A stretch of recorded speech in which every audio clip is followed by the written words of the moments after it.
अमोलजी खताळ माझ्यासोबत आहेत. आज हिवाळी अधिवेशनाचा पहिला दिवस आहे आणि दिवसभरातलं कामकाज जे आहे ते संपलंय आणि अमोलजी खताळ माझ्यासोबत आहेत. काय कोणत्या विषयावर चर्चा व्हायला पाहिजे असं प्रामुख्यानं वाटतं हिवाळी अधिवेशनामध्ये?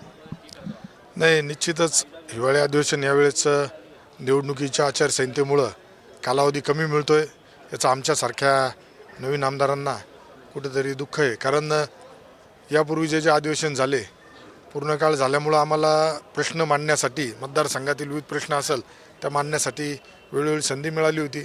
आत्तासुद्धा या अधिवेशनामध्ये मला वाटतं का शेतकरी बळीराजा जो आहे त्याच्यावरती चांगल्या पद्धतीने चर्चा झाली पाहिजे.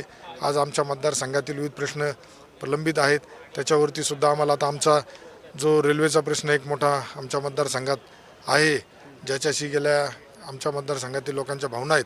नाशिक पुणे रेल्वे ज्या पद्धतीने संगमनेर मार्गे जाणार होती